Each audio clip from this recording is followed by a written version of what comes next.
we need to make sure that Corey's memory is forever a blessing. And here in Pennsylvania, we will see to it that that is the case. And with that, I'll be happy to try and take a few of your questions. Governor, a lot of folks are starting to ask the tough question about whether that building that the shooter accessed should have been secured. Should it have been secured? And do the Pennsylvania State Police have any responsibility to have it secured? I'm not going to get into any questions, answer any questions regarding the ongoing investigation. I trust that the FBI and the Pennsylvania State Police will keep you posted throughout the day and in the days ahead as to their investigation. Governor, there were some concerning items that the police had found in the suspect's vehicle. Do you have any update on those? And are you confident at this point the threat is over, that he acted alone and that the public is in fact safe? The investigation is ongoing and law enforcement will update you on the status of their investigation throughout the day. Can you share any more about your communications with former President Donald Trump or his team? I have not spoken directly to the former president. I have wished him well. I think multiple times last evening through statements Lori and I have. The people of Pennsylvania, I know, were praying for him, and again, according to his team and himself, it seems as though he will be fine, obviously relatively speaking, and we're glad to see that. Violence is never acceptable. I should also let you know that I did speak to President Biden. He called me last night to make sure that here in the Commonwealth we had all the resources we needed. I assured him that we did. At the time, he had yet to speak to President Trump. I think they connected later in the evening, and he wanted me to know that he was trying to reach out to the former president.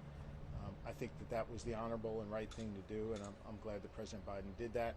We have no unmet needs at this time, and we're working in concert with our federal partners, and I let the president know that. Governor, have you talked to the families of those two who were critically injured, and do you have an update on their condition? I spoke to the family of one of them, and the other left a detailed message, and I'm not going to get into their status. That'll be shared by the Pennsylvania State Police and or the family later today. Governor, will you be asking for flags to be flown past that traffic scene, and also knowing that this is going to be a really contentious, even more so a battleground state for the rest of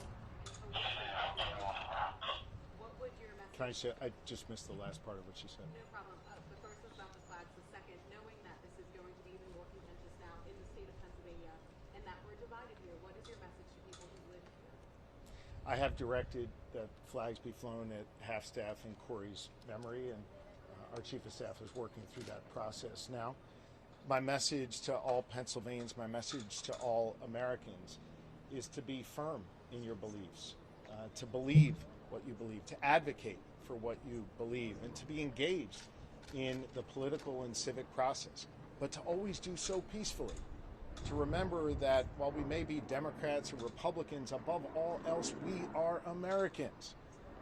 And if you look at the story of this great nation over the last 248 years, a nation that was born right here in Pennsylvania, it's been ordinary Americans at every single step of the way, rising up, demanding more, seeking justice, advocating for change, and doing so peacefully. And those who have advocated for such change peacefully, they have been the ones to bring that about. We have to remember that even in these times where there are real divisions, that we have to address those divisions through engagement in the political and civic process in a peaceful manner. That is incumbent upon all political leaders of all parties, and it is incumbent upon the public. I will tell you that notwithstanding the tragedy that we saw last night here in Butler, the awful tragedy, that every day when I'm around Pennsylvania, I see the very best of Pennsylvanians. People who do have fervent beliefs, people who do have passionate beliefs, but who engage in a peaceful manner, and who love their neighbors, and who engage with people in their communities, even those that they might have differences from. We need to learn from our history in this Commonwealth and in this country, and we need to bring our better angels forward and carry that forward into this political season. Governor, I'll take one more. Can Yes. you expand on the situation of Mr.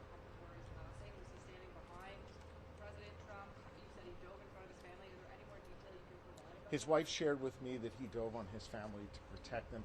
As for any other information, that'll be shared by law enforcement. Thank you all very much.